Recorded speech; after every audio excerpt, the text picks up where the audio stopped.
So, Kory. Yes, Nathan. You want to hear the story about my friend Steve? Oh, you mean son of Saul? Steve's the son of Saul. Steve. Yeah, that guy. Yeah, exactly. I like Steve. So I was talking to my friend Steve. Yeah. Jobs were really scarce at the time. Oh, okay. This was a few years ago. People were just like going mad. Max was like really losing his mind. Max he's so He inside was- out. he His was mind real is so stressed different out. than everybody else. He was real stressed out. Yeah. The economy was really in the spotlight. Okay. Yeah. And none of us could even like have enough money to rent a room. Oh man, that sucks. Yeah, I know. But do you know the Steve I'm talking about though? Do you have anything you want to say about Steve? Steve, you know, the stutterer. Yeah, Steve. exactly. He's a stutterer. It's Amy's brother. Amy's brother, Yes. exactly. I like Steve. Amy also has that other brother that looks like a Martian. Yeah. Yeah, Him. you know what I'm talking about. He's so funny looking. And he's got the big no, he's short brother. Yeah. The big short brother. Yeah, the nephew. No, he's the nephew. big, but he's short. Exactly. Yes. And then there was. Anyways, I can't remember the end of the story, but it was like this big Deus Ex Machina kind of thing. Amazing. Yeah, it's pretty good. Yeah. Cut to intro.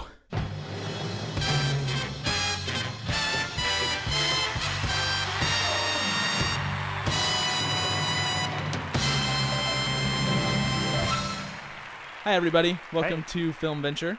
Oh yeah, Filmventure. Woo! Yeah, that's that thing we're doing right now. Woo! That podcast. Yeah. Where we talk about Movies and TV shows and sometimes always trailers. that's the one. Yeah. We almost got it. Almost. Good enough. Yeah. Keep talking. I'm gonna move my pop Okay. filter. I thought we did pretty good with that story we opened with. Oh, I thought it was a true story. It was. Good. I'm just saying I think I did a good job telling it.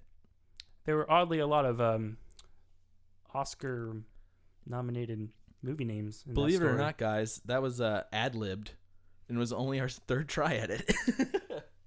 Oh, come on, Nathan. It was our second try. Of course, as always, we're sipping our tea from Le Whataburger. Not a sponsor.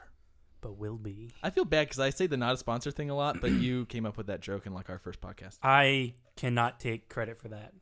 It's funny, though. Oh, it is funny, dang it. Anyways, so, Kory, the Oscars were last night. We saw it with... we watched it with some pretty Entertaining folks. entertaining people. I think the room we were in was more entertaining than the Oscars themselves. Yes, and the reactions... I wish I would have filmed the entire thing. Yeah, well... I filmed one part. Yeah, if anyone follows us on the Facebook page or Instagram, you should go look. Kory posted a video of our friend Keaton, the one that's been on like 4 episodes. Which we might hear from today. Yeah, we might give him a ring. He was freaking out at a few different announcements of winners, particularly the Best Picture one, which is the one Kory posted. But there was another one he got real mad about, but we'll get to that later. We'll get there. Anyways, yeah, entertaining folks. There was a lot of lots of opinions in the room. Yeah. Lots of conflicting opinions and my neutrality. Our neutrality. Yeah, sitting in the corner. I'm glad we were sitting next to each other on the couch. We were just like in the corner on the couch eating sugar cookies. Being like, thanks for letting me be here. Yeah, being like, these people are crazy. I mean, I like the Oscars as much as the next person. Yeah, I mean, they were all nice. It's just, it was entertaining. Like they were a lot of fun. There were 2 shows going on, and I watched both. It was a lot of fun. It was great. What'd you think? General thoughts on the show? Like success or boring to you? I never thought it was boring. Or something in between. I'm not going to say it was boring, but it wasn't... I don't think it was a full success. Yeah? Where does it rank for you? Can you think of like immediately some Oscar ceremonies specifically that stand out to you, or do they all blend together? The only thing I can ever remember is the one with Ben Stiller dressed up as a Na'vi from Avatar. I've only vaguely remember that. That's the only scene I can remember, and I can remember the ones where Ellen did the interpretive dancing for the original songs. Yeah. Did Ellen host last year? Who hosted No, last it year? was it was Neil Patrick Harris. Oh, that's right. You know, one of my favorites of the last several years was the 2000, I think it was 13. Seth MacFarlane hosted. Yes. People ragged on him. I thought We he saw was your boobs. hilarious. We saw your boobs. Yeah. He was nice because he had like the charm of Hugh Jackman with his musical ability. He's a wonderful musician. But he's also hilarious. Mm-hmm. So he was a nice little combo for me. I But will that was tell when you- Jennifer Lawrence won and Yeah. tripped. Uh-huh. And everyone, like all kinds of good people won for different awards. I laughed a lot. I did too, but I don't know if I laughed because it was actually funny or I laughed because we were in a room of people that were like harshly judging everything. Yeah, I still think there were some things that I laughed pretty hard at. What'd you think of Chris Rock? Did he do a good or bad job? He did good. He did good? I think the Oscars went a little too far with the whole controversy thing. They based their entire Do you think that was like just a reaction to the whole like controversy? They're like, okay, Chris, just make fun of us the whole time to try to counteract this whole controversy we have going on. I did like those little snippets in the beginning where they put like Whoopi Goldberg into Joy and Tracy Morgan was the Danish girl. That was so funny. Oh man, I'm a Danish girl, and he's eating a Danish. Yeah, that was good. That was great. So this episode, we're just going to talk about the Oscars. The Oscars. What we thought. I mean, it's a movie podcast. Did we think what one should have won? Did we have other thoughts on who should win? You will find out. Exactly. You'll hear all of the opinions. And we're going to go in the order as they were announced. Is that how they're listed on that thing? Or is it just like... If I go bottom up, it is. Ooh. So they started with writing, which was something they didn't normally start with. Yeah, I thought that was refreshing. Although it kind of felt like they were just kind of like getting writing out of the way. Yeah. But writing's like the most important thing. Next to like best picture to me. Best picture, best directing, best writing. Those are like the three main. I think editing goes up there too. Editing too. Thank you. And cinematography. Yeah, actually. Well, and sound mixing. And best short live action documentary. And best sound editing. Oh my gosh, how about Louis C.K.? That was great. Oh man, we'll get to him when we get to that category. So they started with original screenplay. Yes. What did you want to win? I can kind of read. I think I guessed that Ex Machina would win because it had a really good original screenplay. I was going on a limb and saying Inside Out. I wanted Spotlight to win, actually. That was my preference. If you didn't watch, Spotlight did win. Yeah. Which I have now seen. Ooh. Yeah, you saw it? I saw it today. Oh, cool. Like 5 hours ago. What did you think of the script? It was a good script. Wasn't it? Very good script. It's kind of like one of those things, you know how like you see Big Short and you're like, editing is kind of like propping up this movie? Well, also Big Short. Well, let's talk about that. It won Best Adapted Screenplay. Yes, it did. And I thought the script on that was just on par. Was about on par as. I feel like a lot of the editing was kind of like when Adam McKay was writing it with whoever he was writing it, they were kind of like editing it in their heads as they were writing it. Yeah, because it's not a traditional edit. Yeah. It's more like... You kind of gotta know that that's like how the movie's going to be cut when you're writing it, or else it's just too... I mean, that's how the whole movie is timed with like its comedic beats and its emotional points. Right. And everything has to hit right if the cuts are right. So I think he wrote it with cuts in mind. Like I think whenever they even like did like and the nominees are, I think he actually wrote like different types of, not like cut to, but you know. Right. It was evident in the script that where to cut. Like there's so many beats that happen like in the transition moments and stuff. Yeah, I agree. But I was going to say, like you see Big Short and you feel like it's kind of propped up by editing, like really strong editing. Yes. The script though, particularly the dialogue. That script though. In Spotlight, I feel like that really props that movie up. It did. And I was reading today that most of the actors who were cast went and met their real life counterparts. Really? Yeah, and supposedly Michael Keaton has the guy down, and the guy says like he feels like he's looking at a mirror when he watches Michael Keaton. And Mark Ruffalo would like go up to the guy he portrayed, and he's like, "Can you scream for me so I know how you yell?" And he would get his speech patterns down and all this stuff. That's refreshing. It's pretty big. That's really cool. A lot of dedication on that film. We assume now, because we know how much like can change over the process of like real life to the movie. Yeah. So I think we kind of. I read the trivia because I wanted to know if there was anything they fabricated. Because and even in The Big Short, they're like, "Now this part didn't happen exactly like this." Yeah. And they actually changed names and stuff, but I don't think they did in Spotlight, unless they changed some of the name of the Catholic priests. Yeah, it's interesting that Spotlight didn't have a book that it was going off of. It was just going off of the actual events. It was, yeah. Like original screenplay. Interesting. Very interesting.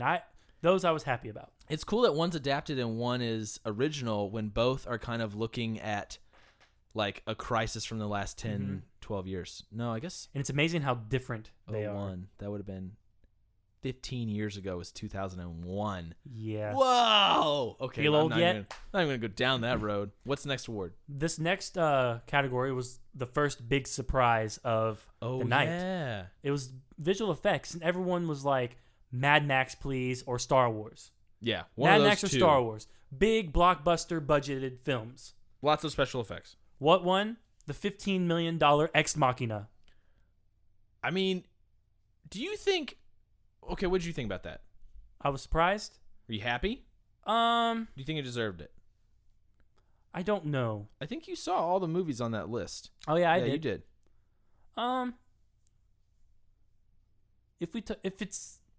If they're trying to make it like, how well did the CGI blend into this world? Yeah.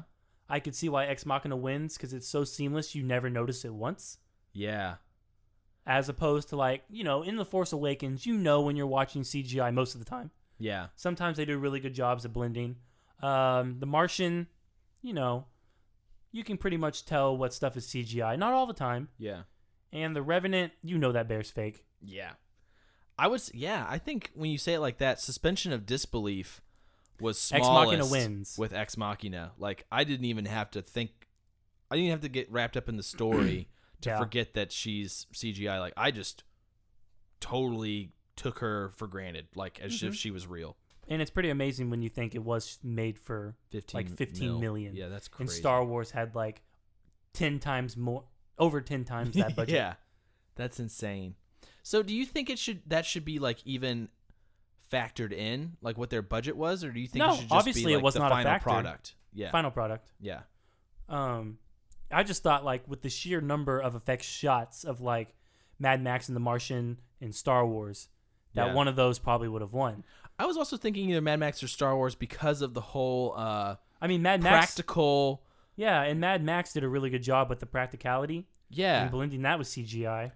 Yeah, the amount that they like try to do practical and the way they seamlessly blend it with CGI, it's like you can't even tell where practical ends and CGI begins. I think whenever they announced Ex Machina, everyone in the room just went, "Whoa!" Do you think this was actually probably one of the more competitive categories for the awards? Yeah, all these movies had amazing CGI. Mm-hmm. I mean, I say we can tell the bear and the Revenant CGI, but it's amazing looking bear. I think it started with Planet of the Apes, or maybe even Gollum from Lord of the Rings. But like with Planet of the Apes and on, like CGI has just been taking on a whole new level. And now next year we got to see who's going to be running up against Jungle Book. I feel like I already know it's going to win. It has to, right? Unless Pete's we have Dragon. No idea what else is going to happen. Unless Pete's Dragon or something can, or the new Star Wars can surpass that. Or I mean, like we don't know Speaking what the of Star Machina Wars. Since we're not doing any news today, it has been confirmed that Star Wars Episode 8 is starting exactly where Episode 7 left off. Cool. I mean, it kind of suggested that. I know, but it's been confirmed by Daisy Ridley. Cool. And it's the first Star Wars movie to be a direct continuation. Like between A New Hope and Empire Strikes Back, it's like 3 or 4 years. Yeah, but what about and between Strikes Back and Jedi? Oh yeah, it's still a few years. Is it a few years that Han's been in the maybe a year? I always thought it was they devised a plan 6 for a weeks. long time. No, I think it was a lot longer than that. Really? And then is that why Luke's like suddenly a Jedi when it comes to because he's been training for like years. Interesting. And then Episode 1 to 2 is like a 10-year gap. Yeah, and then Episode 3 and 4 is like a 2-year gap or something. Right. So it's going to be the first one where it's directly starting where the last one left off. That already sounds refreshingly different. It is than refreshingly the norm. Different. And Daisy Ridley says Luke Skywalker is amazing in Episode 8. Like the character or like the job that Mark Hamill's doing? Or both? Yes. Okay. Yes. Probably all of the above. All the above. Let's assume. All right. Cool. Next, we got this category is kind of bunched together. Sound mixing and sound editing. Normally, the person who wins mixing will win editing. It's kind of like a given. Yeah, and vice versa. On my ballot, I put Star Wars. I put Mad Max for both. I put Star Wars because I felt like they had to make more alien sounds, like sounds that don't exist. Where in Mad Max, it's a lot of like noises that we already have. But I don't think that, I guess that doesn't count.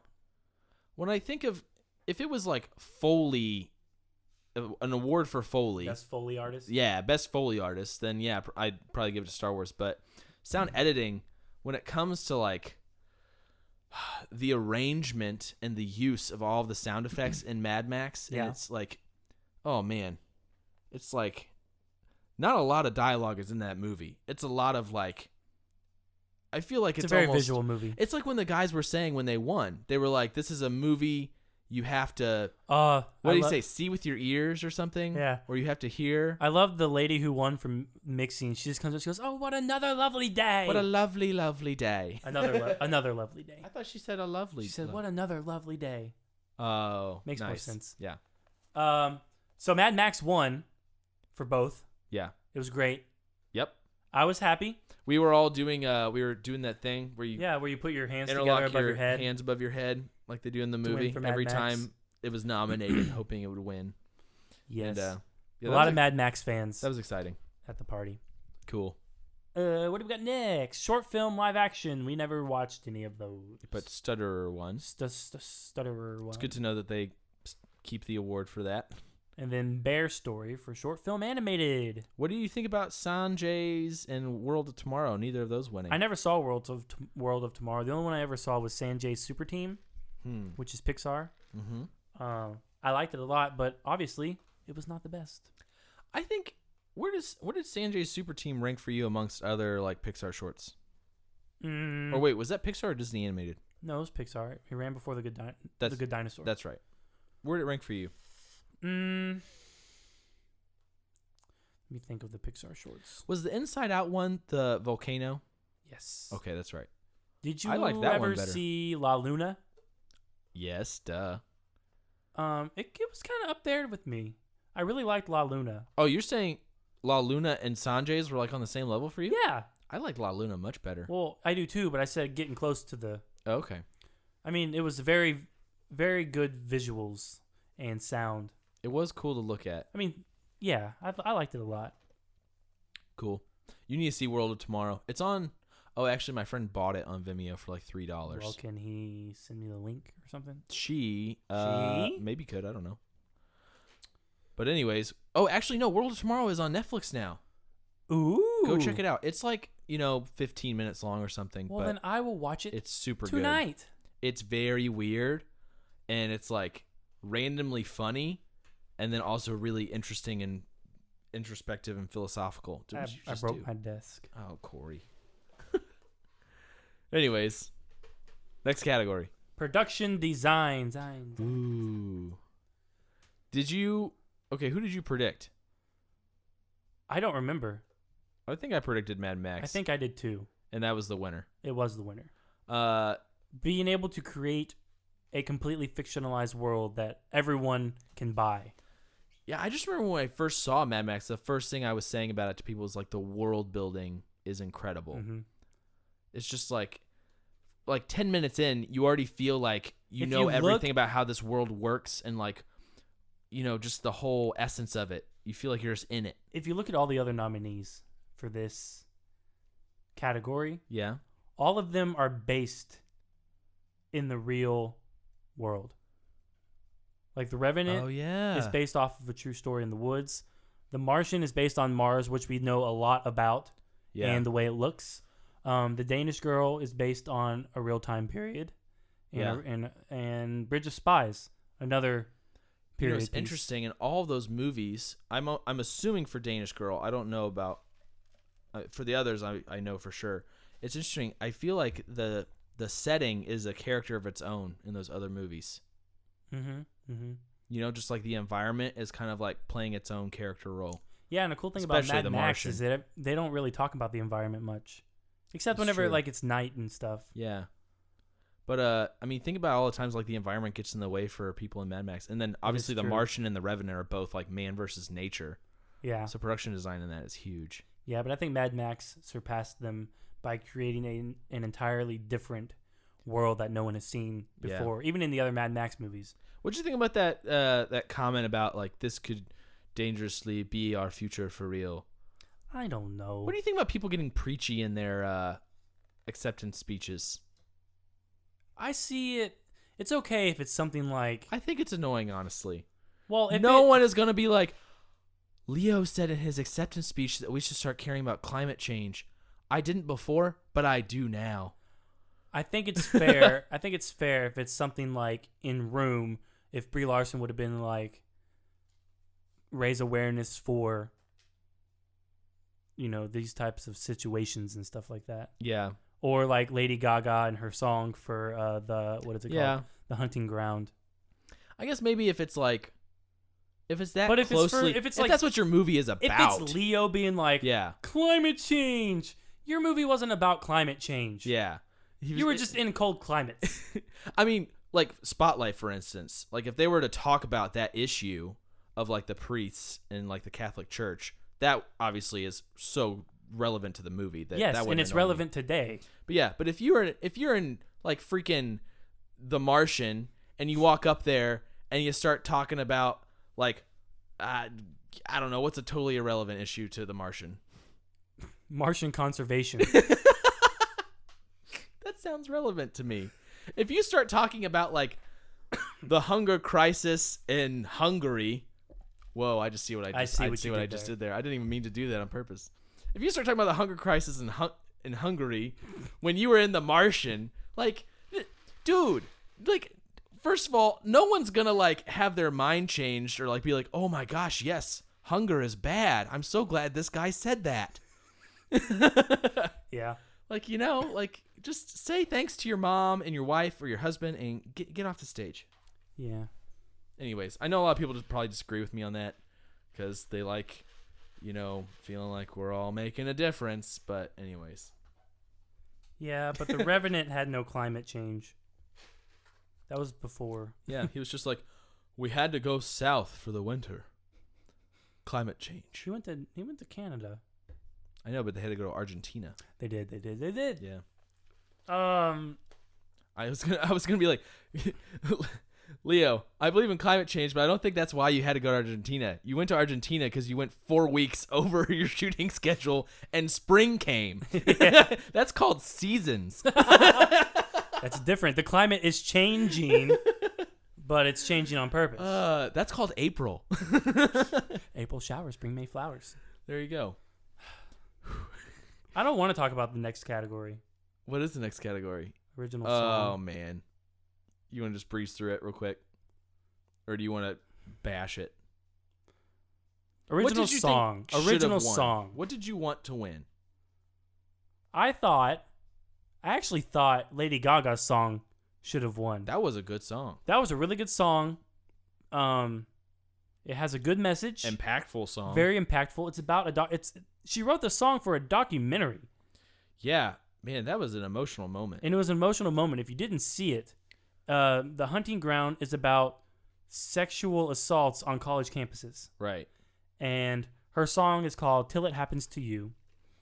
And she performed it at the Oscars. And while she's performing it, all these survivors of college campus sexual abuse comes out on stage. Right. And they have like little things written on their arms like I survived and like you can survive and all this stuff. Yeah. And it was really emotional. Fun fact. Yes. They didn't film this, but after that performance, when the people started getting off stage, Brie Larson got up and hugged every single one of them. Every single one of them, she hugged them. Like I couldn't love her more already. Goodness gracious. There's like a cell phone video from someone who was like up in the Oh yeah, did you watch the Snapchat story? Mm-mm. I watched the Snapchat story of the Oscars. Really interesting, by the way, to watch a bunch of cell phone footage from behind the scenes of the Oscars. Yeah. It makes it seem much more like, whoa, these are actually just like people chilling in a room together. But can you believe Brie Larson did that? That's nuts. That's and then awesome. At one point she had to start hugging multiple people because the line was getting like backed up. But she's an amazing person. You know, it makes sense kind of too because she was in Room. I know. I'm sure she kind of had to take like the mental mindset of someone like that for that whole movie. And she's probably like saying like it's kind of like what her whole character was about. Exactly. Anyways, I know we are stalling. Original song, the Spectre song one. The sucky one is what I wrote on my ballot. Do you want me to just say what it was? And 'Cause the writing's on the wall.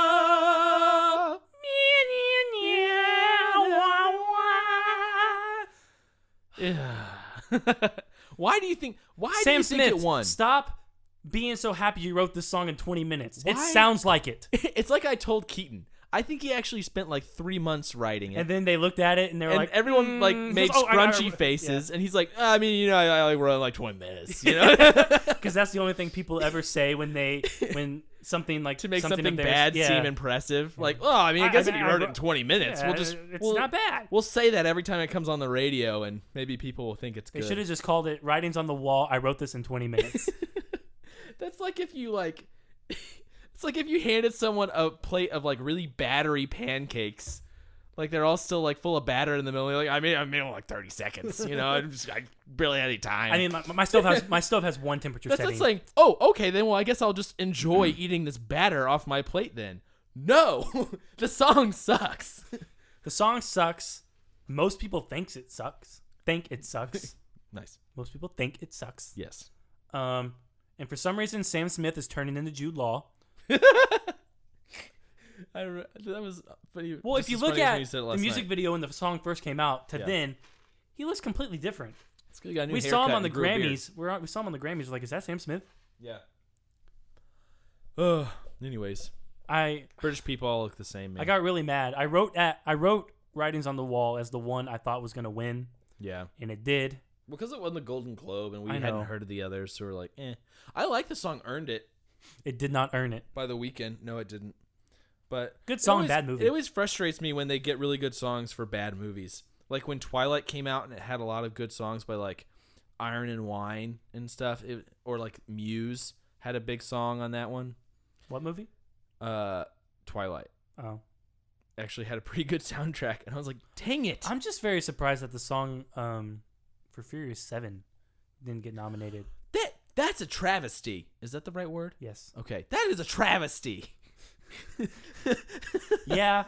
I mean, that should have not only should that have been nominated, I would have wanted that to win. Yes. Yeah.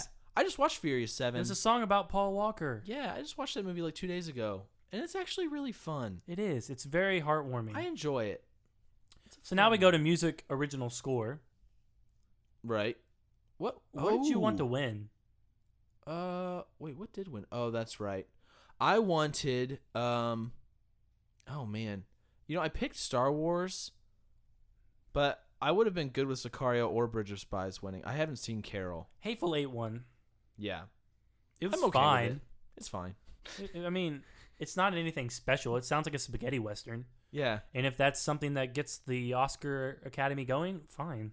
I mean, here's the thing. It's like I can't think of a scene from Hateful Eight and like remember what any of the music sounds like. No, I can just think it's probably like yeah. Exactly. I can remember parts of Star Wars obviously where I can remember what the music sounded like. Right. Or Bridge of Spies, I can remember like the Thomas Newman swells that I can were even remember The Revenant. Yeah. Yeah. Not nominated though. It wasn't because that's all it was. And Sicario had a very subtle but very effective score. It did.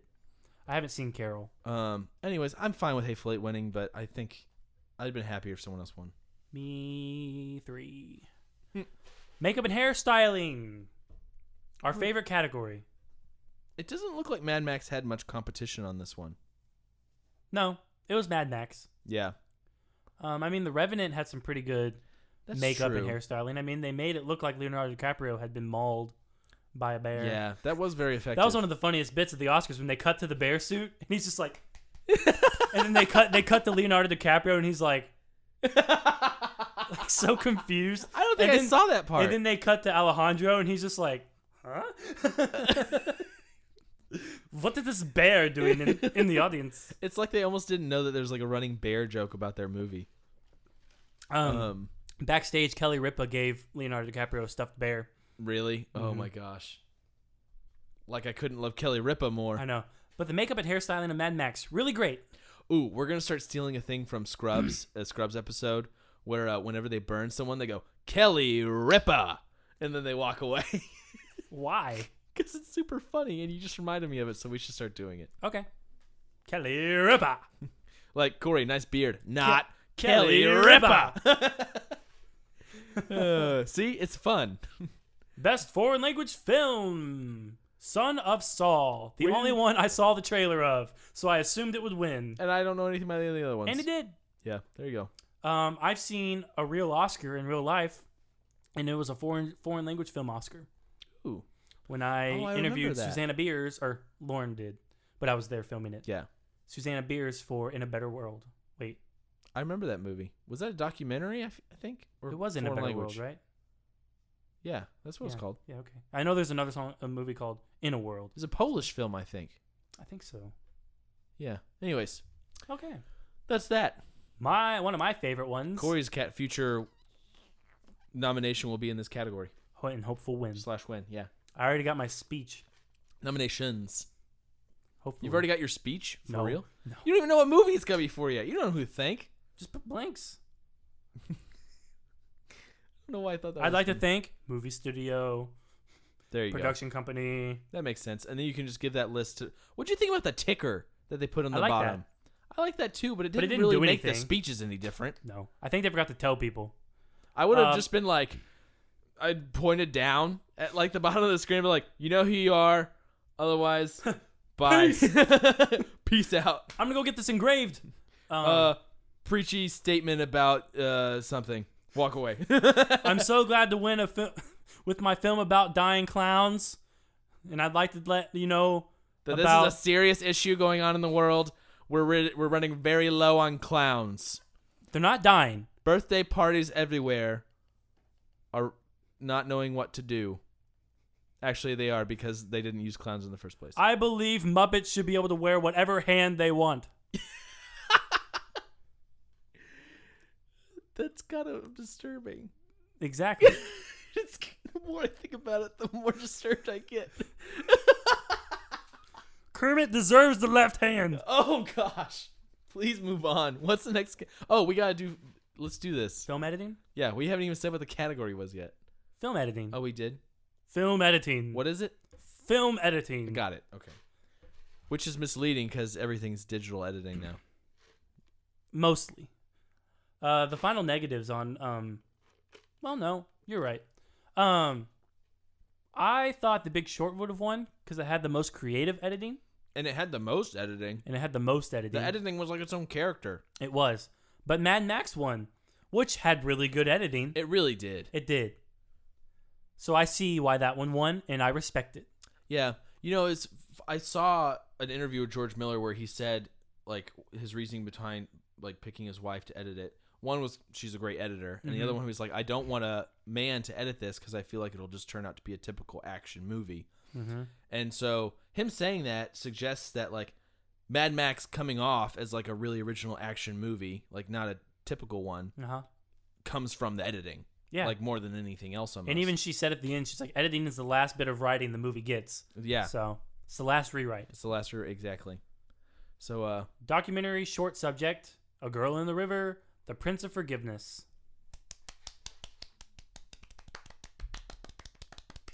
Documentary feature, Amy. About Amy Winehouse, right? Yes. It looked Correct. pretty cool. It did. Apparently it's good. It won an Academy Award. It did. We saw trailers for The Look of Silence, I think, at Draft House. Yeah, I picked that one because of that. Yeah, it me looked too. really cool. It looked really, Isn't really it cool. funny why we pick things? Yeah. Next. We're Next getting into one. the big stuff. Yeah. Oh, wait. What's the one above that? Oh, which one? The one above directing. It's interesting that's Excuse me. above directing. Was that the order they announced it in? I think so. No, they did directing. Directing's always before. It always goes director, actress, actor, picture. So I don't maybe know this then. is a little out of order. I don't know. It doesn't matter. We'll just go in the order they have here. Yeah, for the directing, we Are we need to call calling- Keaton. Are we calling Keaton? I think we should. Do we want to talk about costume design while we ring him up, or do you think he'll answer quickly? He'll answer quickly. Okay. Ooh, you can hear that so well. Thank you. I'm so excited for this. Hello? Keaton, Yes. we have come to the directing category. Oh, you mean where they pick what person is most like the beef you order at Taco Bell? Complete bullshit. Yes, exactly. Oh man. Keaton, can you hear me? Yeah, I can hear you. Okay, I'm across the room. That's why I ask. Okay, so we just got to the category. Who do you think should have won for Best Director? Well, I think Michael Bay probably should have gotten it before the guy that did get it. But it definitely should have been Tom McCarthy or George Miller or Adam McKay. One of those three was most deserving. Tom McCarthy actually had to direct the shit out of his movie. George Miller is just a genius. And Adam McKay did something that no one could have ever done, probably ever do again. And what did Alejandro Inarritu do? He successfully made people look cold by sticking them out in the frigid cold. Yep, that sounds about right. Oh, man. So you're going to give awards for making something feel realistic by having someone crawl inside of a dead horse and it looked realistic on screen because someone's inside a dead horse. Well, then apparently we're giving awards to everybody for no apparent reason. So, Keaton, why do you think it won? And what upsets you so much about it? I think it won because it is a system designed to award people who campaign and pay a lot of money for awards rather than people who deserve to win awards. Mm-hmm. And I think it won because people apparently have no understanding of directing anymore. Yeah. Okay. Well, I honestly have no clue how it won. I really have no clue. It makes absolutely no sense. I think he's a total hack of a director that has been paired well with an amazing cinematographer and has given him the belief that he's good at what he does. I think maybe what's happening, like in current day, is people don't. Well, I guess this isn't really. I mean, this whole statement doesn't really count because it's not the general public voting. But I feel like directors don't get very much credit nowadays. Like they're kind of just seen as this person that's like supposed to keep something like bad from happening. They're just supposed to kind of facilitate other people's talent, and like they don't really have any kind of creative input anymore. They're just sort of like. There's an old adage in Hollywood that says a director's job is to make up for mistakes made in casting. Yeah. Mm-hmm. And I think that's kind of the state of the world at this point. But I think really, like in all honesty, where a director has to shine is on comedy. People don't give enough credit to great comedic directors. Like Adam McKay? Well, Adam McKay, but even like Edgar Wright. Oh, heck yeah. And then even on action to really make something work well and not just be standard. Like, because you think if you were to give Mad Max to any other director, it would become a very standard blockbuster movie with no depth to it. I agree. And to craft that type of story and that type of succinct drama so reliant on every aspect except someone talking to a camera is an amazing feat. And I mean, like even too, I think with Birdman, like that movie was completely typecasted. So apparently, typecasting is the way to win awards. Mm-hmm. And I think the same thing with The Revenant. Leo's not going to screw up a role. Neither is Tom Hardy. Yeah, neither is Tom. So I don't understand how that actually, showed anything. And then anything. I think people are giving him credit because he demanded everything to be done natural lighting, but all it did was run up a budget, and a film is fake.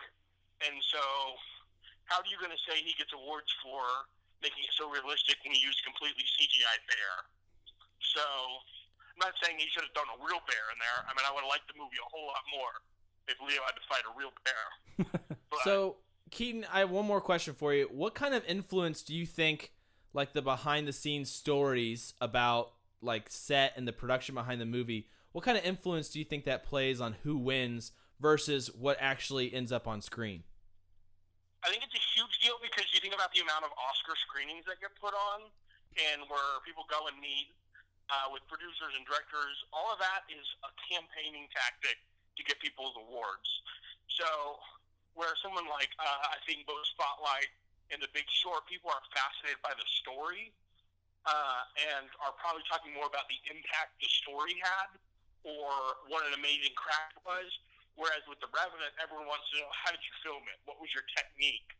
And that's where the conversation, because nobody gives a shit about an old, dead frontiersman that hunted down somebody. Like, nobody really cares about the impact of that story, but they want to know the story behind the story. How did you film it? what were the conditions like? And so that builds up this expectation that, oh, wow, it was this great journey to make this movie, therefore we're highlighting that rather than, wow, you did a wonderful job of elevating very subtle drama and the mundaneness of research or bonds trading. That doesn't seem like award bait, whereas sticking out in the frigid cold makes you think, oh, wow, we should highlight that for some reason. Yeah, I think that all kind of boils down to your hatred for award shows in general. Just award bait stuff. Yeah, I hate the award shows. They're stupid. All right, well, Keaton. Right. Thanks, Keaton. Thank you so much for joining us to talk about the directing. Hopefully we'll have you on here in person soon. All right. Sounds good. Thanks, Keaton. Later, Keaton. Bye. All right, Kory. What do you think about him winning Best Director? Well, I think Keaton makes a lot of good points. Do you want to just say how do you agree argue against Keaton? I mean, it makes total sense that this movie was just an Oscar-baited movie to begin with. It was like the whole thing was award bait. It's just, look at how we made this. Yeah. It was one of the hardest movies to ever make because we decided to do it all natural and blah, blah, blah, blah, blah. Yeah. It's like you could have gotten the same effect in a studio with normal lighting or a normal forest with a little bit of lighting. Yeah, and I know we'll talk about this when we get to Leo. I'm sorry. Continue. What were you going to say? I don't feel like Leo needed to be directed to look cold. Or to get inside of a horse. Yeah, it's like what Keaton would say. Yeah. All he ever does is whisper. I mean, he can act like he's been mauled by a bear. I mean, we could probably act like we've been mauled by a bear. Yeah. I mean, I don't feel like the director is the one who made that should be awarded for Leo's performance. Also, my litmus test for how good a performance is, or not even how good it is, because it's either good or bad to me. Like, if it's good, then you did good. But it's especially if it's a famous actor, it's super easy to tell when it's a really famous actor. Mm-hmm. It's when you're thinking about the movie, do you go, oh, that part when Hugh Glass fell off the cliff, or do you go, oh, that part when Leonardo DiCaprio fell off the cliff? Yeah. Because it's like, did someone so recognizable and famous convince me they were actually a different person for the span of 2 hours, or did I still just kind of see them as who they are? And he didn't do that in that movie to me. I saw Leo the whole movie. Mad Max, you're like, Max, Furiosa. I forgot that was Tom Hardy. What's his face? I forgot Charlize Theron. Now it's almost to a point where I see Charlize Theron and you I think Furiosa. There's Furiosa. Mm-hmm. That's impressive. Just like whenever you look at Cate Blanchett, and you're like, Galadriel. Yeah, exactly. Mm-hmm. That's exactly what I mean. And in The Big Short too, you weren't thinking Steve Carell and I forget it's Steve Carell. I just think he is that guy Christian Bale. Oh my gosh. At all. I see him whenever they show Christian Bale's, because he's been nominated a few times. Oh, heck yeah. Whenever they show his clip and then they cut to him, I'm like, I can't believe that's the same person. Exactly. It's not even that he looks that different. It's just he seems so different. It's not the same person. So yeah, we're all a little bummed about that directing thing. Yeah. I think I did vote for The Revenant just because I knew the Academy was going to go gaga it was your for prediction. What would your vote have been for? The Big Short. Really? For all of that to fall in place the way it did? Yeah. Or even Mad Max. Like I said in a comment thread on one of these websites, those two movies are two movies that shouldn't exist. Right. It's amazing that they got budgeted, and it's amazing they're both as good as they are. And that falls a lot onto the director too, because a lot of it is their vision. Yeah. And so I think I would have given it to McCarthy for Spotlight. Because I've only seen that one once, and it was today. Yeah. Because were you in my directing class? The one with Tennille and Ricardo and all them? Yes. Were you in that with me? Maybe. I think you were. I can't remember. Maybe. Anyways, you who Kat Candler is, right? I do. Okay. She was a professor of my advanced narrative class, and she had a lot to say to the six of us that were directing our shorts in that class. And her big thing was directing. Yes, it's about making sure the editor does well, and making sure the cinematographer shoots to your vision, and the production designer makes it look the way you want it to look, and yada yada yada. But a lot of that stuff's left to those people to do to be talented at what they do. Yeah. Directing is about the cast. Uh-huh. It's about getting the best performances out of your actors as you can, which I think is why Keaton's like, apparently it's all about typecasting now. Because it's like Alejandro just puts the actor so they can just be themselves in the role and it fits. Exactly. You know, there's not a lot of directing involved. It's like, go be Leonardo DiCaprio. Who's cold. Who's really cold. Yeah. McCarthy, go be Tom though, Hardy with a grudge. It's like you were saying about how like the cast they all met like their original counterpart. Yeah. And then in The Big Short, Christian Bale went and met his character, and he got the nuances of this guy who is so different than anyone else in the world. And think about all the character interactions in those movies and like all the dialogue. And then in Mad Max, making these characters their own. Yeah. I mean, just that's directing. Like it's getting those memorable characters and performances out of those actors. And The Revenant's, Leonardo DiCaprio's in there and he got cold. Yeah, he's like... And he's trekking across real wilderness. And I mean, I know there's a lot of directors that get to just do this, but I feel like The Revenant was one where he said a bunch of artsy-fartsy crap at the before they started shooting, and then on set, all he had to really do is say, like, action. Yeah. You know? I'm sure, like, on the set, he was just more like, all right, guys, how much time do we have? How much time do we have before the sun goes down?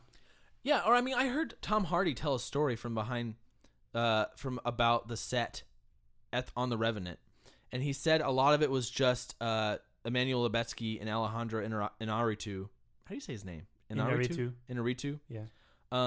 It was just the two of them, not really talking to anybody, off at the side, like huddled together, talking about what they were gonna do next Or how cold they were. Yeah, that's not a lot of like directing me. No. That's a lot of just like trying to come up with something impressive with your cinematographer. And a lot of the times in those special features we saw for The Revenant, it's mostly about everyone hitting their mark.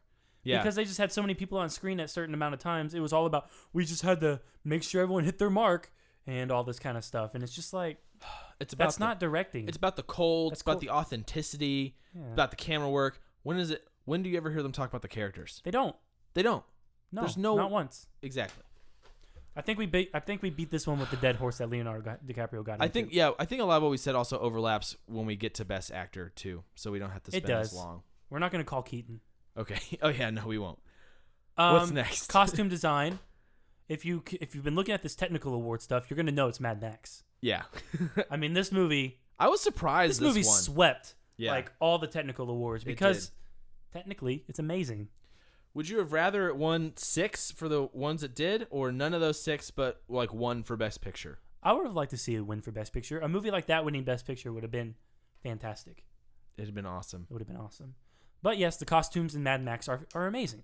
Yes, they are. They're great. I always think the period piece wins usually, so I thought it'd be either like Danish Girl. I almost thought it would have been Cinderella, just because how outlandish they went with their costumes. I still need to see that. Can I borrow it? Yeah, it's right there. Grab it right now, or else you're gonna forget. I'm going to. It's on this side. I see it. Isn't that it right there? Or is that the original? That's the original. Where is it? On this side. Ooh. Okay. You see it? No. Oh, maybe it's not. Is it in that? Is it in the stack you have right now in your hands? No, it's not. I won't forget. I'll find it later. Okay, it is over there. You're just not seeing it. Okay. Sorry. Okay, and I'm back. Yeah, I mean, they had a lot of period Let's pieces. Watch Tangled soon. Okay. Okay. They have a lot. Oh, Zootopia comes out this weekend. Ooh. Carol, The Danish Girl, and The Revenant are all period pieces. Cinderella, kind of. Yeah. And normally those are the ones who win. Yeah. I guess Mad Max is kind of it's not a post-apocalyptic period piece. Right. It might have happened, or might happen. I almost made a terrible joke. Okay. You can't say that without telling a joke. No, I can't say the joke. Fine. Remind me to tell you what it is after, though. Okay, we'll forget. Okay. What's next? Cinematography. Oh, I'm sorry. One comment about costume design. It's great costume design when a lot of people dress up as one of the characters for Halloween, and a lot of women did Furiosa last Halloween. She was like the top woman costume. Harley you know what I'm surprised did not get nominated for costume design? What? The Martian. There is a... I think it caught some flack for the space suits and stuff. Why? Like, they weren't realistic or they looked weird or something. Okay, what I'm about to say goes against that. I disagree with that. Do you ever watch Tested on YouTube? It's Adam Savage and Jamie Heinemann's channel from Mythbusters. No. They have their own channel, And Adam Savage is a really big like film buff, and he owns a lot of props, and he makes his own movie props. Yeah. And 20th Century Fox lent him Mark Watney's spacesuit so he can reference it to make his own. Okay. And they start taking it. He has a video on YouTube where he starts taking it apart, and it is so detailed and so to the number. Like even when they open up the boot, on the inside of the flap of the boot, it even says Watney on it. Like they got these details down that people won't even see on camera. That's cool. And they were in cahoots with NASA, and they tried to make it as technically real as possible and all this stuff, and it's amazing. Yeah. I really liked that movie a lot more when I had seen it after a long time of having read the book. Yeah. Yeah.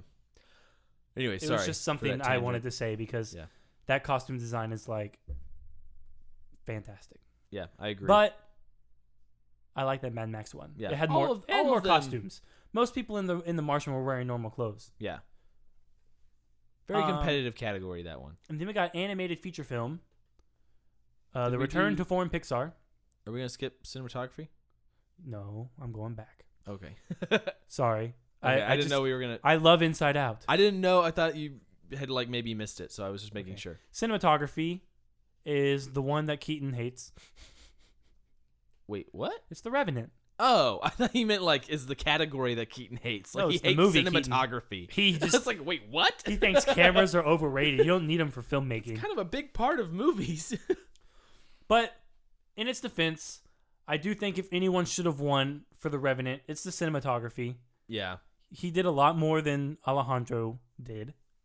It's mostly the film works mostly because of his I think they're very cinematography. I think they're very close, like partners in crime when it comes to this stuff. Like they're very. But like Keaton was saying, he feels like Alejandro is like piggybacking off of him all the time. Yeah, I could see like, that. Birdman was such a big success because of its cinematography and its one shot.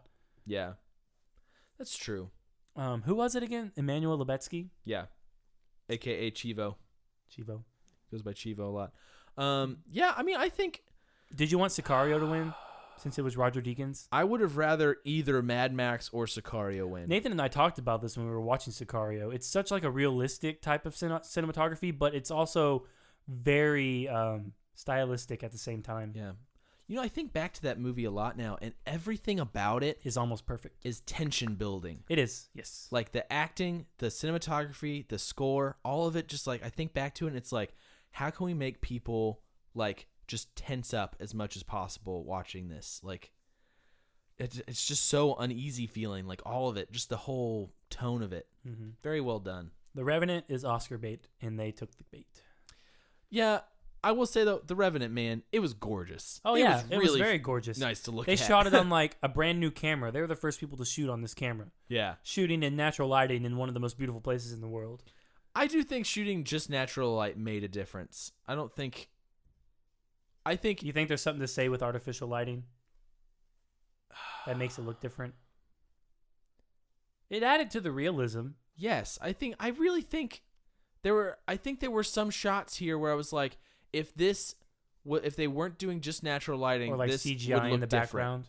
Yeah, or like I feel like this would look different. Okay. You know? Did that. they do no CGI in the background? I'm sure they added things at some points. I was gonna say, like if they needed more wind or something. Right. But no, yeah, it was gorgeous. It was. Okay, your category. Animated feature film. Inside Out. This is the category where the film you'll have won Best Editing for will also be nominated. Can an animated film be nominated for editing? That is a really good question. Has one ever been? I don't think so. I don't think so either. That's a really interesting question. I don't know. I'm not entirely sure how editing works on animated films. Neither am I. Like, do they animate shots that are like the full scene? Like, if you were to shoot 3 different shots on a camera, you shoot the full scene on all 3 cameras, and then they cut. I think they do because I don't think they want to there's mess lock ups. themselves into a certain cut from like storyboarding on. And if there's also goofs where they do like editing mistakes, or continuity mistakes when they cut. So it's like animating different scenes. So I'm sure they extend it and all that kind of stuff. I would love to see a behind-the-scenes thing about editing like an animated movie. Yeah. I would have been really mad if Anomalisa won. I'd have been Furiosa. Yeah. High five me right now. Okay. That was good. That was a great moment. I want to see Shaun the Sheep movie.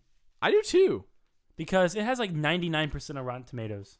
What's that bottom one? Is that the when Marnie was there? The anime film? I think it's a Miyazaki film. Yeah. Is looks it Miyazaki, or do we just see anime? I think it's a studio. I think Miyazaki? It's Studio Ghibli. Okay. Boy in the World, I haven't heard much about. Neither have I.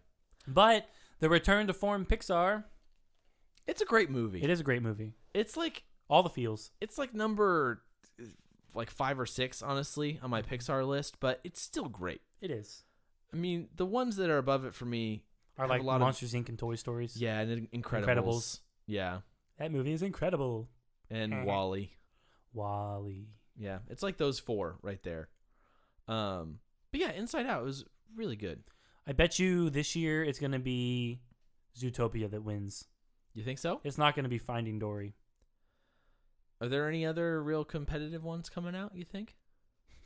I think Trolls might win. Or Sing. That would have been nominated. Wait, Trolls? Oh, that I was thinking Box Trolls. Or Sing. Sing. Can Kubo and the Two Strings be nominated? Yes, I'm assuming. Can it? I'm assuming. Why wouldn't it be? No, yeah, because Coraline's been nominated before. Yeah. Ooh, maybe that'll get nominated and win. Depends on how good that movie is. I'm excited to see where... Laika's not made a bad movie yet. That's true. They've only made 3. They're 3 for 3. 3 for 3. I watched The Box Trolls the other day. It's so good.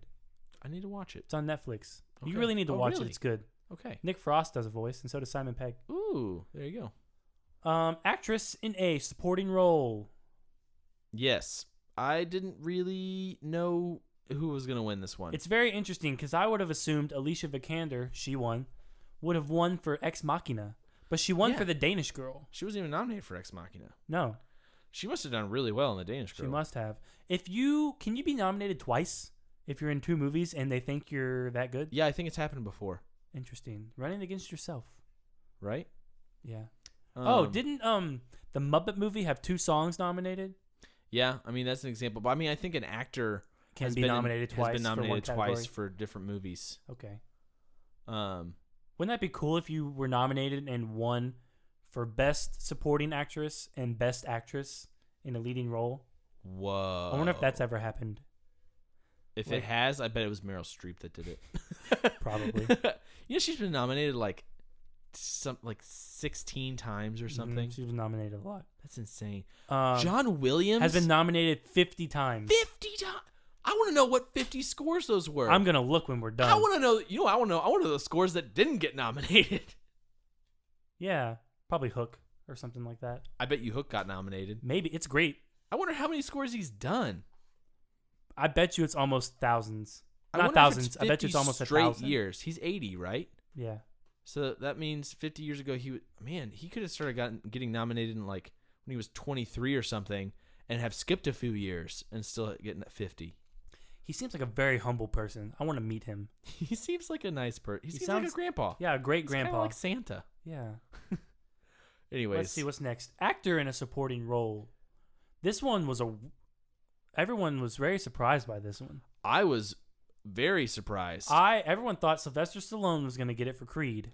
I really wanted him to win. A lot of people were wanting him to win. I'm very sad he didn't win. Mark Rylance won for Bridge of Spies, which I haven't seen yet. If I wasn't so sentimentally attached to Sylvester winning, I'd have been so excited that Mark Rylance win. Did he do that good of a job? Oh, I guess he had to. Well, just because it's such a big upset, and his character is this really memorable character from that movie. Okay. He's not even in it that much, honestly. Christian Bale, though. He was nominated for The Big Short, and that was well deserved. That was like the fighter type dedication. Honestly, and then Mark Ruffalo in Spotlight. He did really well too. Any of those guys could have won, and would have deserved it for sure. Mm-hmm. But Sylvester, I mean, that's probably his last chance he'll ever get to win one. Probably so. I'm sure he's not mad about it. Yeah, it's like the guy saying on Weekly Planet. It's like Rocky is the one character he plays where he's not Sylvester Stallone and just a beret with a machine gun or something. Yeah. He is a different. He really gets absorbed into that character. Mm-hmm.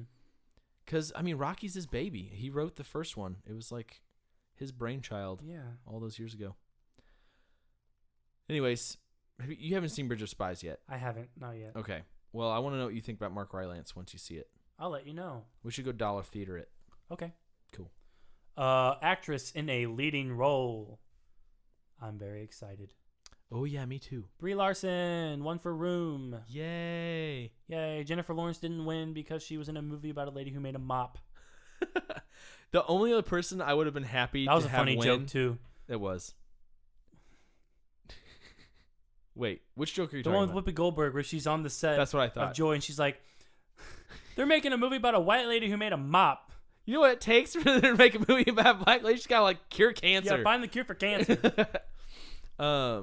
Saoirse Ronan is really good. I don't know if she's You actually like that the good or if Scottish I'm just in accent. love with her The in that Irish movie. accent. She does a really good Irish accent, and I forget that she's Saoirse Ronan. She's honestly just like that character to me. I can't remember her character. I forget her in a lot of movies. Grand Budapest Hotel. Oh, whoa! See, you forgot that she was even in it. Whoa! Did you ever see Hannah? Brooklyn is so good. Yeah, I saw Hannah. That was one How of her old early- is Saoirse Ronan? Probably around our age. You don't think she's a little younger? Do you want me to find out? How old was she when Hannah came out? I thought she was like 15 in Hannah or something. 15 or 16, huh? Yeah, but we were in like seniors in college. That's when we called her Saoirse Ronan. Are you looking it up? I am looking up how old she is. She was born in 94, so she's 21? Yeah. Almost 21. No, almost 22. Okay, so she is 21, almost 22. I think so. 21. Dang. Barely able to drink. For a 21-year-old, I mean, she was probably 20 when they filmed that movie. Probably so. That's an amazing job by a 20-year-old. Like, she did great. She was born in the Bronx. Interesting. Doesn't she have an accent? Maybe she doesn't. I don't know. Maybe she just plays someone with an accent all the time. I don't know what her normal speaking voice sounds like. I don't think I do either. Hey, look, a picture from Hannah. When was Hannah? I look at 2011. Red hair. You and Chelsea should watch Brooklyn. I think Chelsea would like it. I'm sure we will. Yeah. It's very quaint. It's very lovely. Very quaint. Melanie likes to say how lovely it is. It's a good adjective. It's a very lovely film. Wrapped with a bow. I was so happy it got a Best Picture nomination. Well, good. Kind of came out of nowhere. Everyone was like, Brooklyn? What? The city? Not Creed? The town, yeah. That should have gotten nominated. That's another story for another time. Actor in a leading role. Who won again? I don't remember. Some sleaze. Matt Damon? That'd have been funny. Has Matt Damon ever won before? Probably not. Huh. Oh my gosh, it was Leonardo DiCaprio. He finally got his Oscar. Yay! Oh my gosh. The internet finally broke. Ooh. Probably the one he deserved it for least. Exactly. And yet he won. It was like Scorsese when he won for that movie. Did he win for The Aviator? What did he win for? It was like Shutter Island or something. No. He won for Shutter Island? Island? No. Don't quote me on that. Okay. I just did. I'm very curious to know now.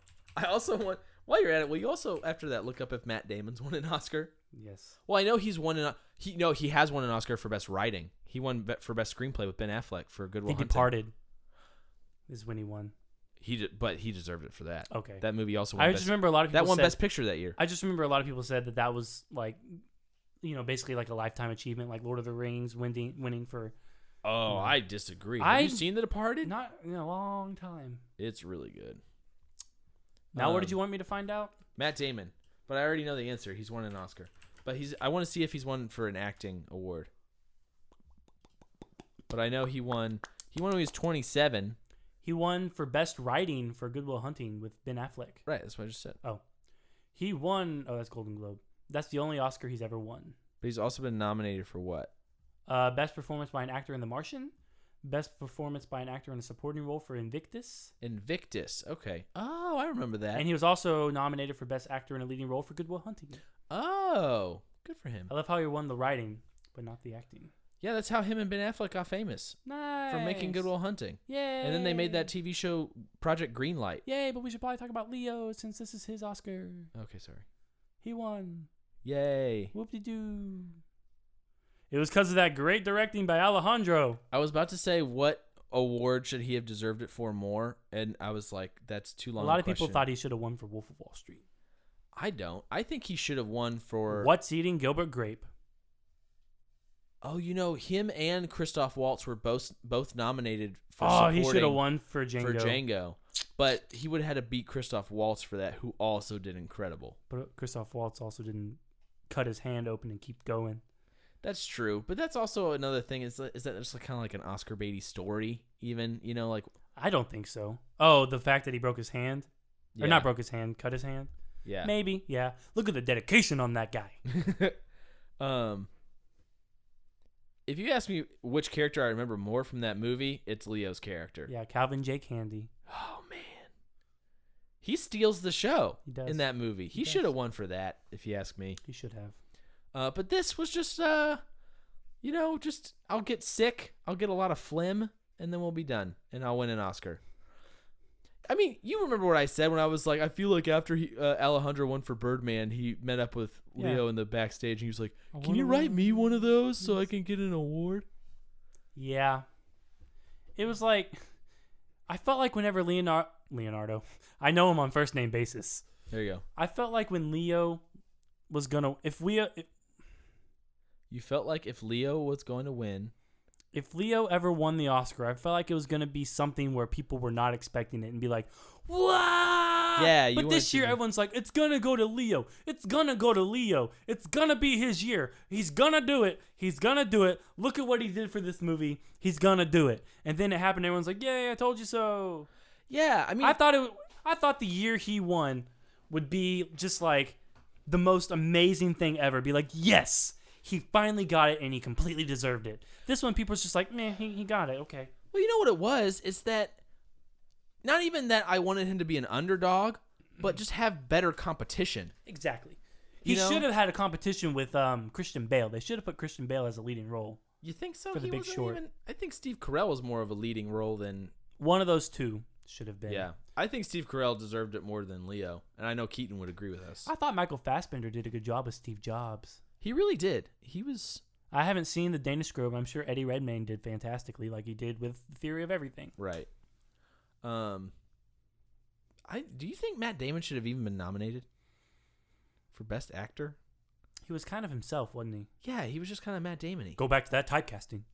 There you go, exactly. He read the book. He's like, "Dang it, I'm Mark Watney. I should be in this movie." Anyways, yeah, I mean, I feel like Leo just kind of said, "Freeze some snot on my nose," so they feel so grossed out. They're like, "Oh man, he's got to get an Oscar for this," or else it's just like, "All right, Leo, that you want to hear? This is Alejandro's direction for every scene." "Okay, Leo, you want that Oscar? Act it like you want that Oscar." I feel like he got it because I've been mauled by a bear. It's like a sympathy Oscar, because it's like, we can't let him have done all of that and still not get one. I think that would have been so funny. Just give it to him. I think that would have been funny. Leo would have been like, Leo would have just been sitting there. He'd been like, "What?" Can you imagine the internet reaction that would have happened if he hadn't won? "I broke my vegetarianism and didn't get an Oscar." Yeah. Is he vegetarian? Yeah. Oh. They gave him a fake bison liver, and then he was like, "This isn't real enough. Give me the real one." I bet he didn't keep that down. I'm sure when they called cut, it came back. Great, all right. Leo, you brought it back. Can we do another take? Should we move on to the last category? Best Picture. A lot. If you haven't seen our video on Instagram or Facebook, you probably should. Yeah. It was fantastic. Yeah. Did I mention that at the beginning? I think I did. You did. Okay.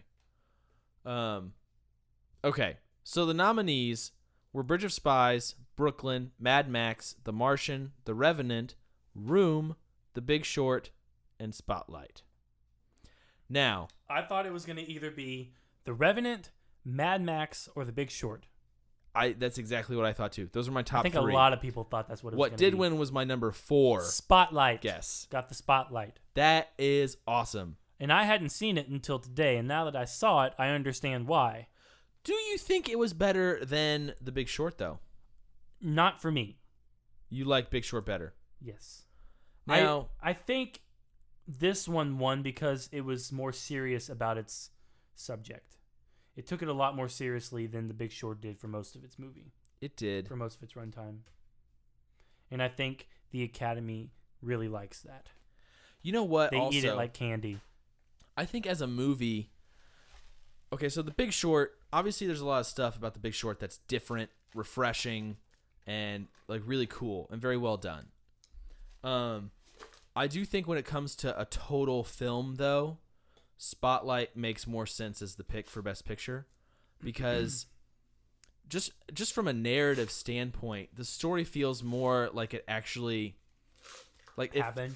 Yeah, it feels like there's more of a narrative for one, and then the narrative feels like it gets more wrapped up, and like there's like an actual Act 3 like ending, like this is what happened, and this is why it was important, and this is how everyone was affected. And The Big Short felt like it was just kind of like a... The Big Short ended on a very low note, and Spotlight ended on a lighter note. Yeah, it was like... It had a happier ending. Yeah, it had that little uptick of hope at the end. Yeah, with like, all the phones ringing. Like we're making a difference. Yeah. Big Short was like, it happened. Big Short we was don't just feel like, good about it. All this stuff happened, and the world sucks, and... We got paid a lot of money, but we ain't happy about it. The end. It's like if the Coen brothers decided to make The Big Short... They're like, what kind of... It's like Adam McKay did everything except the ending, and they were like, Joel and Ethan Coen, what should we do for the ending? Just have him be like, well, that's it. This is life. This is life. And then, the Spotlight's more like, we can make a difference. Yeah, like... Yeah, it just felt like it felt like more of a... There was more of an arc. Story was going on. Like it was moving forward. There was a change. Big Short, I mean, don't get me wrong, I love Big Short. I'm just trying to like separate it from Spotlight. You're justifying why Spotlight won. Yeah. It's not even that Big Short did these things poorly. It's just I feel like Spotlight just did it so cohesively. Like everything about it just fits. Mm-hmm. And the story is just so... it's so good.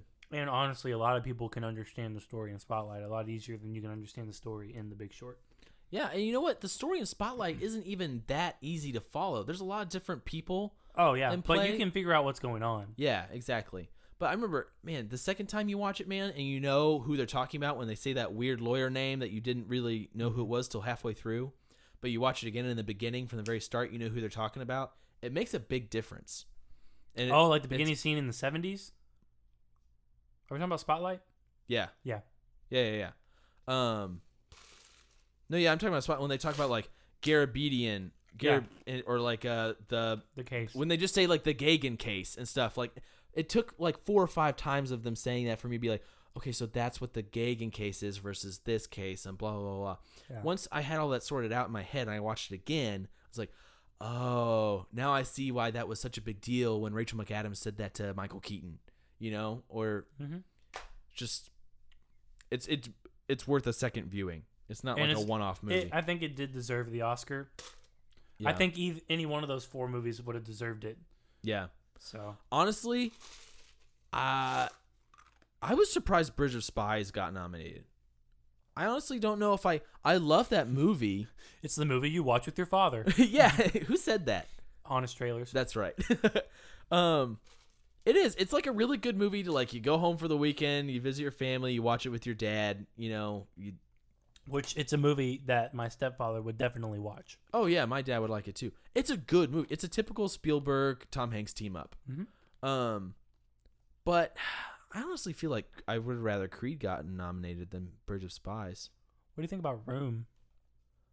I obviously think Room deserved a nomination. I thought it would even be a contender to win when we first saw it. We were hearing it's the underdog. The hype we were hearing when it was first coming out was like, this could win Best Picture, until like the other ones came out, because it came out about a month or so before Big Short and Spotlight. Yeah. Anyways, yeah. Spotlight. Oscars. Go watch Keaton's reaction. Oscars in a nutshell. Oscars in a nutshell. And then, yeah, man, chewing some ice over there. That was delicious. Anything else you want to say about the Oscars? No, just about stuff. You want to talk about that new Daredevil trailer? Or that clip from Man of Steel that came out? Not Man of Steel. Batman v Superman? How long were you? The clip of them fighting that came out today? Yeah. Yeah, we could talk about that. I liked it. I liked it too. It reminded me of The Dark Knight Returns that we watched not too long ago. I like when he reappears and he's like, oh, he's got a a gun. He's about to shoot me. And he catches it. He's and then it cuts off. yeah, it's cool. We also saw a movie last week. A lot of gold. Oh! A lot of gold like the Oscars. Gods of Egypt. Gods of Egypt, guys. Yes. I've been thinking. The $140 million movie that looks like not. I can tell it was 140. I guessed 120. There's a lot of CGI. But it's not very good CGI. That's expensive stuff, man. Some of the CGI was really good. But you can tell there were some scenes where they were like, don't worry about it. That's a movie that would have taken $250 million budget to look as good as it needed to look. That's like Avengers level of CGI, but more with less money to spend. Then again, you're not paying $50 million for Robert Downey Jr. there. So, what'd you think of it? Look, it's not that good. It's pretty dumb. It's pretty bad. I was dumb. highly entertained. Yes. I was never bored. I actually had fun, like pretty much the whole time. Did you know supposedly one of the people in there is playing Elektra in Daredevil season 2? Yes, the Goddess of Love. Yep. The main, Athena? the female lead. Is her name Athena? Goddess of Love? That's the Greek Goddess of Love. This is Egyptian gods. Yeah. I can't remember what her name is. Ares? No. It's like Arcella or something. Okay. Anyways, I thought it was a lot of fun. It had some pretty cool set pieces. It was pretty cheesy, I also thought it got kind of creative there at the end. I didn't see the whole flat world with shooting Ra riding down the and ship, stuff. Yeah, carrying the sun, and I didn't see any of that coming. Yeah, it was pretty cool, that stuff. Yeah, it's a creative little story world. Gerard Butler doing some great King Leonidas screams. Yeah, it's almost like Egyptian mythology crossed with steampunk. Kind of. Yeah. With a little bit of magic. Yeah. that kid actor that's like the sidekick, he's the worst part. He's not very good. No.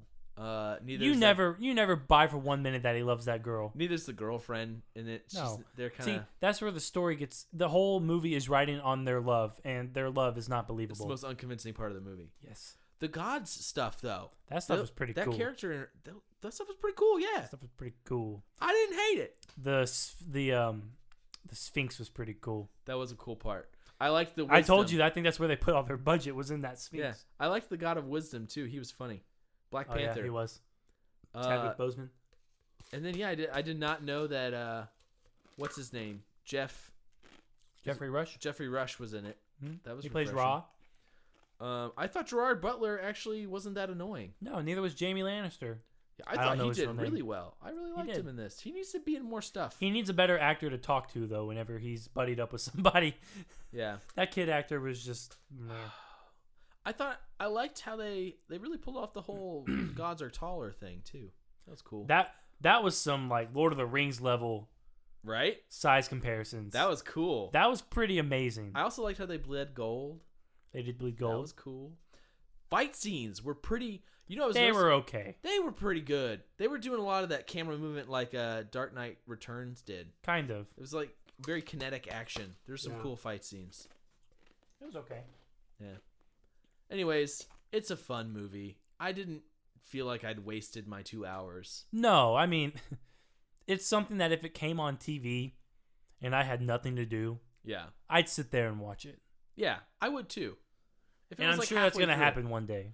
It's like one step below like a Fast and Furious movie to me, in terms of like tone. Yeah. It's like 300 light. Yeah, exactly. Crossed with The Mummy. Yes. There you go. Cool. And Daredevil season 2 part 2 trailer. A lot of Elektra. She looks good. Yeah, she does. I like it. The Yakuza's back. What do you think about that? That's cool too. I agree. We didn't see so much Punisher in the part 2 one. No, they focus more on Elektra. Yeah. Do you think there might be too much happening in this one? I don't know.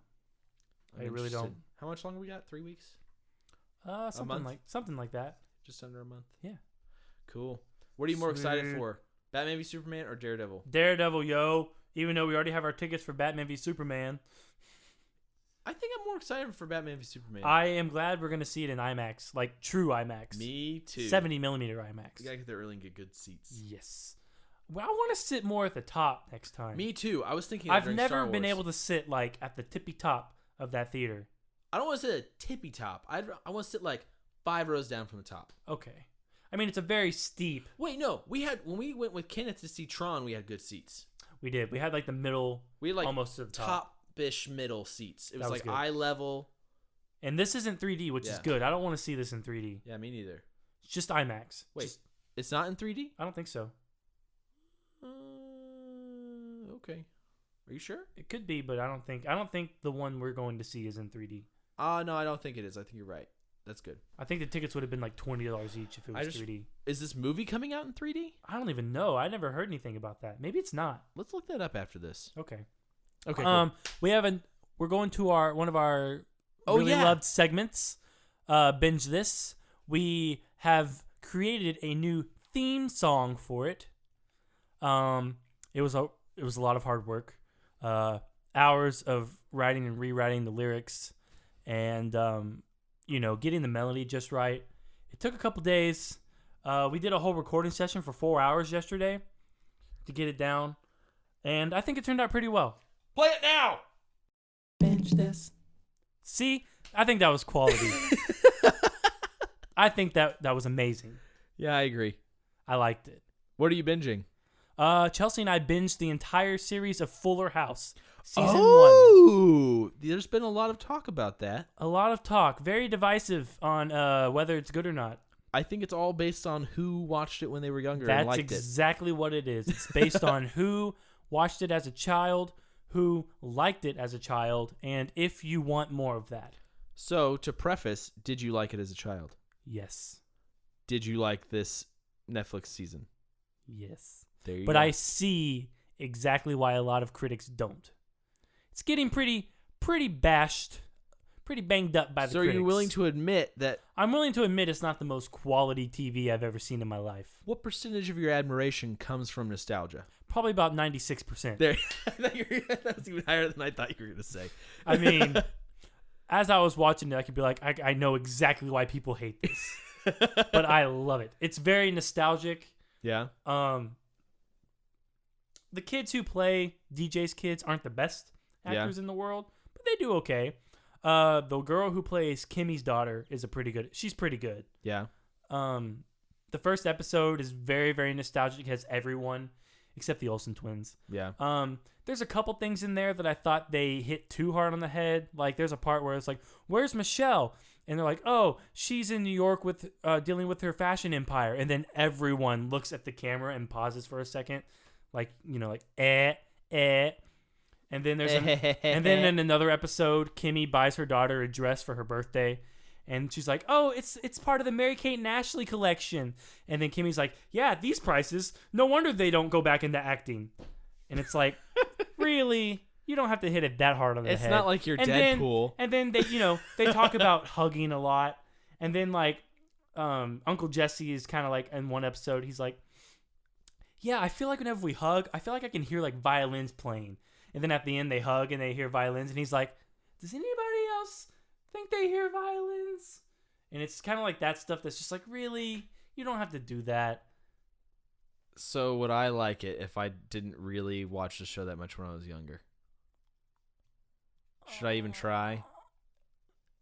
Or should I just try to watch the other stuff that's on there right now? If you do try, you might want to watch it with me. Okay. You really want to watch it a second time? Yeah, it's exactly like Full House. Okay. Even the theme song is the same, but they modernized it.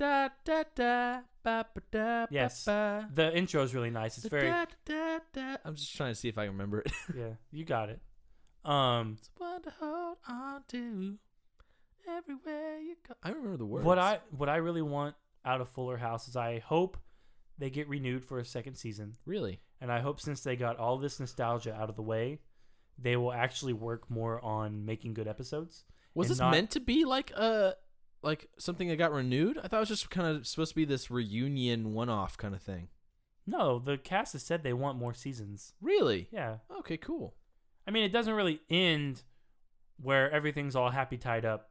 Really? So it's just like, I mean, for the season it is. Okay. But it's not like they put a bow on the entire thing. They're like, Full House. Like they tried to make it obvious that it was the end. I mean, it's obviously an ending where they want to make more seasons. Right. Okay, cool. Interesting. It is very nice to see the old house, and there's even a whole episode with a side plot about the couch. Yeah. In the living room. Right. The dog chews it up, and then Danny, their father, Bob Saget, is really upset that they want to reupholster it. He's like, but there's a lot of memories on this couch. There's not the main people like Danny Tanner and Uncle Jesse and Aunt Rebecca and all them. They're not in it all the time. Yeah, it makes they sense. moved away. Yeah. And DJ lives in the house with Kimmy and her sister Stephanie. Right. And the characters will come for certain episodes for certain things, and so it's kind of nice. You know what I think of whenever I hear John Stamos? Yogurt or whatever that commercial is that he used to do. No, I think of Peter Quill in Guardians of the Galaxy talking about he comes from John Stamos. A World Outlaws. John Stamos, Billy the Kid. Yeah, Billy the Kid, John Stamos. Exactly. Anyways, well, maybe I will check it out. Sounds like a good in the background show. Yeah, you're not going to miss any big plot points if you just leave it on in the background. I'm still binging Scrubs, and I watched a really sad episode today. Oh, Did you ever watch Scrubs? very rarely. Oh, well, then never mind. But someone told me I need to start watching the show. A couple people told me I need to start watching the show Love. The new I Judd was told Apatow that show. too by the doctor. Yeah? Yeah. Well, there you go. The Maybe we doctor at should the Ready check that out. Clinic at HEB told us that we should watch Love. We should check that out. It has Gillian Jacobs in it. Yeah, and it's Judd Apatow. Yeah, I know. Maybe we should check that out. Maybe we should check it out. Cool. Check it out. Check it out. All right, I don't think there's anything to binge. Check it Otherwise, not anything else? Nothing you want to binge? We'll be binging Daredevil when it comes out, obviously. ooh, that's still a few weeks away. We'll be watching Game of Thrones when it comes out soon. We're gonna have a Zack Snyder binging soon. I think we will. We're gonna have a little And marathon. I think we will try to watch the director's cut of Sucker Punch. Yeah, we're gonna even include Sucker See Punch. if it helps it. Ooh, can we watch Legends of what's it called? Tomorrow? No, the one with Legends of the Guardians. The Owls of Ga'Hoole. Owls of what's that movie called? It's called Legend of. Isn't it called Legends of the Guardians? Is that what it is? No. Legend of the Guardians. Guardians. Guardian of Legend. I'm gonna Google that. I really want to know what that is. I know the subtitle is The Owls of Ga'Hoole. Zack Snyder directed that, right? Yes, and it's the one of the most beautiful animated films ever made. It's so cool. I actually kind of Elijah Wood's a voice, right? Of Yeah. the main character. Legends of the Guardians, The Owls of Ga'Hoole. Legends of the Guardians. It is so beautiful. It was really beautiful. Let's watch that too. I wonder what it got rated. Do you own it? No. We'll I'm find sure it. it's probably in a Either Hulu or Amazon or a HBO bargain Go bin at or Best that. Buy or Yeah. something. Cool. It's not. I'm sure it's not impossible to find. No, it might even be on Netflix if we look hard enough. Cool. Jeffrey Rush is in it, and Helen Mirren, There you go. and Hugo Weaving. There you go. And I think, if I'm correct, Howard Shore might have done the music. I believe you. The music was really good. I think it was. I don't remember. I don't know where to look on here. It might not show it on a Wikipedia. You might need the IMDb. That's what I was trying to look for. Oh, I didn't spell that right. IMDb. DB. Legends of the Guardians. That was 6 years ago. Golly. I believe it. It's 2016, yo. I know, but oh my goodness. I remember when that came out when you were in college. That was so long ago, and it's still one of the most beautiful animated movies of all time. It was made for... Oh, it was a box office flop. Yeah. Like, big time. Yeah, I remember. Wow. That's why people just assume it's bad because it didn't make any money. Oh, it's Harry Gregson Williams, I think. I don't know who that is. He did the Chronicles of Narnia. Oh, cool. Like the first one. Okay. Yeah, I like Cool it. beans.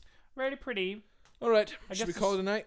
Yeah, I think I'm tired. Cool. Yeah, me too. All right. All right. Say bye, Kory. Bye, Kory.